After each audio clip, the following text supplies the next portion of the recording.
আজিৰে পৰা দুলীপ ট্ৰফি আৰম্ভ হৈছে আৰু বাংলাদেশৰ বিৰুদ্ধে টেষ্ট সিৰিজৰ পূৰ্বে ভাৰতীয় দলৰ প্ৰায় 90% খেলুৱৈসকলে এই সিৰিজৰ জৰিয়তে নিজৰ প্ৰস্তুতি আৰম্ভ কৰিছে। ইণ্ডিয়া বি আৰু ইণ্ডিয়া এৰ মাজত প্ৰথম মেচখন অনুষ্ঠিত হয় আৰু দ্বিতীয় মেচখন ইণ্ডিয়া চি আৰু ইণ্ডিয়া ডিৰ মাজত অনুষ্ঠিত হয়।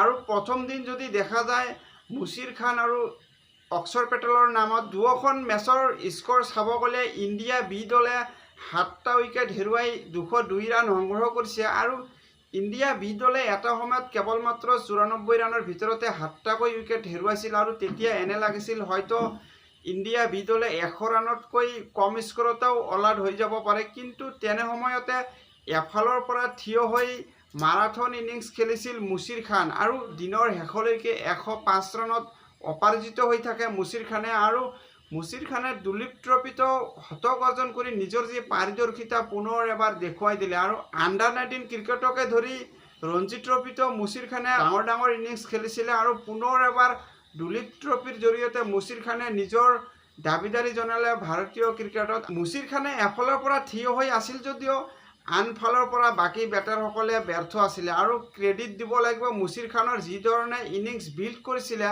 আৰু শেষলৈকে নৱদীপ চেনীক লৈ ভাল এটা পাৰ্টনাৰশ্বিপ কৰিছিলে আৰু নৱদীপ চেনীৰ লগত মুছিৰ খানে 108 ৰানৰ এটা অপৰাজিত পাৰ্টনাৰশ্বিপ কৰিছিলে আৰু এই পাৰ্টনাৰশ্বিপৰ জৰিয়তে মেচত সন্মানগত স্ক'ৰ গঢ়িব পাৰিছে ইণ্ডিয়া বি দলে, নহ'লে হয়তো 110-20 ৰানৰ ভিতৰতেই অল আউট হৈ গ'লহেঁতেন। কিন্তু মুছিৰ খানৰ এই ইনিংছ ক্ৰেডিট দিব লাগিব কাৰণ আনফালে ইণ্ডিয়া এ দলত চাব গ'লে ইণ্ডিয়ান ছিনিয়ৰ দলৰ প্ৰায় সকলোবোৰ বলাৰেই আছিলে।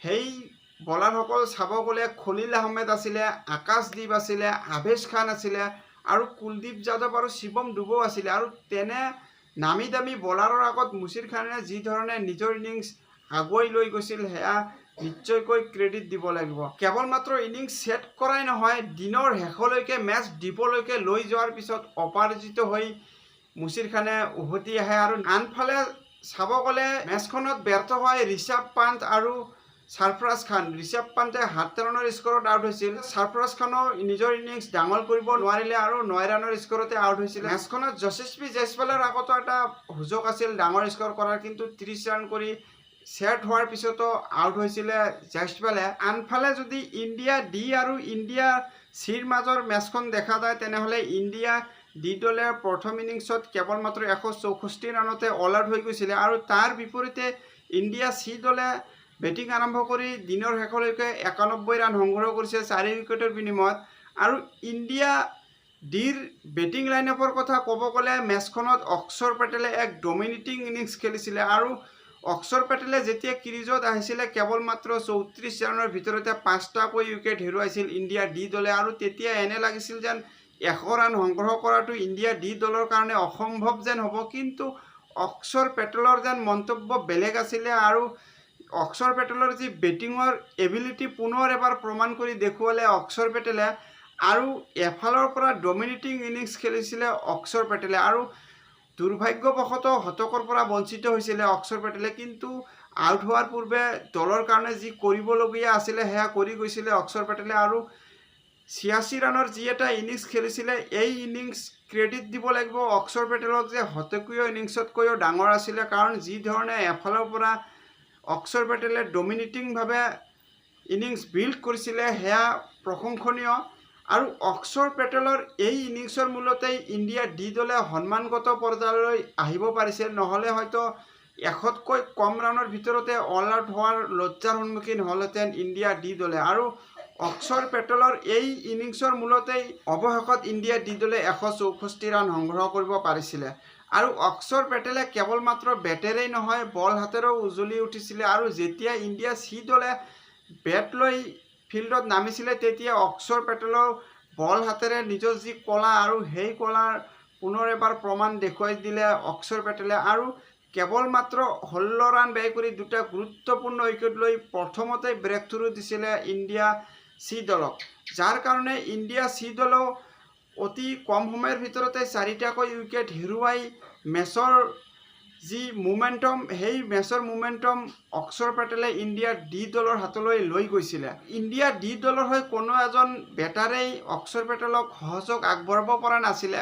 অক্ষৰ পেটেলে কেৱল মাত্ৰ অৰ্শদীপ সিঙক লগত লৈ 84 ৰানৰ এটা পাৰ্টনাৰশ্বিপ কৰিছিলে আৰু এই পাৰ্টনাৰশ্বিপৰ জৰিয়তে 164 ৰানৰ সন্মানগত স্ক'ৰত ইণ্ডিয়া ডি দলে উপনীত হ'ব পাৰিছিলে। কিন্তু ইণ্ডিয়া ডি দলৰ হৈ ব্যৰ্থ হৈছিলে শ্ৰেয়স আয়াৰে। কেৱল মাত্ৰ 9 ৰানৰ স্ক'ৰতে আউট হৈছিলে আৰু দেৱদত্ত পাডিক্কলেও 0 ৰানৰ স্ক'ৰতে আউট হৈছিলে।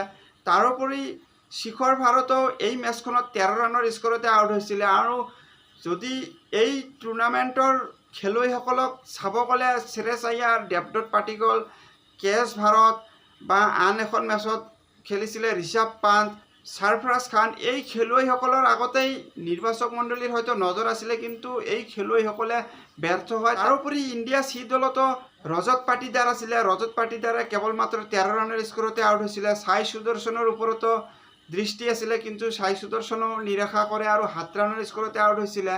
আৰু ঋতুৰাজ গায়কোৱাডৰ ওপৰতো টিম মেনেজমেণ্টৰ নিশ্চয়কৈ চকু আছিলে, কিন্তু ঋতুৰাজ গায়কোৱাডো 5 ৰানৰ স্ক'ৰতে আউট হৈছিলে।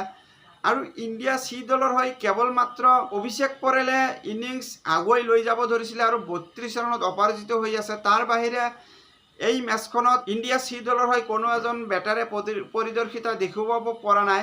কিন্তু ভাৰতীয় দলৰ কাৰণে ভাল খবৰ যে অক্ষৰ পেটেলে অলৰাউণ্ডাৰ প্ৰদৰ্শন কৰিছে আৰু টেষ্ট ছিৰিজৰ পূৰ্বে অক্ষৰ পেটেলৰ এই অলৰাউণ্ড প্ৰদৰ্শন ভাৰতীয় দলৰ কাৰণে অতিকৈ জৰুৰী আছিলে। তাৰোপৰি আন এটা ভাল খবৰ যে হৰ্ষিত ৰাণাও ভাল বলিং কৰা দেখা গৈছে আৰু 2টা উইকেট লৈছে। আৰু প্ৰথমতে যি ধৰণে ব্ৰেক থ্ৰু দিছিলে হৰ্ষিত ৰাণাই, সেয়া ক্ৰেডিট দিব লাগিব। আৰু দিনৰ শেষলৈকে কেৱল মাত্ৰ 13 ৰানৰ ব্যয়ত 2টা গুৰুত্বপূৰ্ণ উইকেট লৈ ইণ্ডিয়া চি দলকো প্ৰেছাৰৰ সন্মুখীন কৰি ৰাখিছিলে মেচখনত হৰ্ষিত ৰাণাই। দিনৰ শেষত দুয়োখন মেচৰ যদি চোৱা যায় তেনেহ'লে প্ৰথম মেচখনত মুছিৰ খানে এফালৰ পৰা ডমিনেটিং চলাইছে আৰু আনফালে দ্বিতীয়খন মেচত অক্ষৰ পেটেলে বেটে বলে অলৰাউণ্ড প্ৰদৰ্শন কৰি নিজৰ ডমিনেটিং সেয়া জাৰি ৰাখিছে। আৰু দ্বিতীয় দিনৰ মেচ কেনে হয় সেয়া লৈ পুনৰ কাইলৈ উপস্থিত হ'ম। আজিলৈ মেচ প্ৰিভিউ এয়াই আছিলে। ভিডিঅ'খন চাই ভাল পালে লাইক আৰু ছাবস্ক্ৰাইব কৰিব। ধন্যবাদ।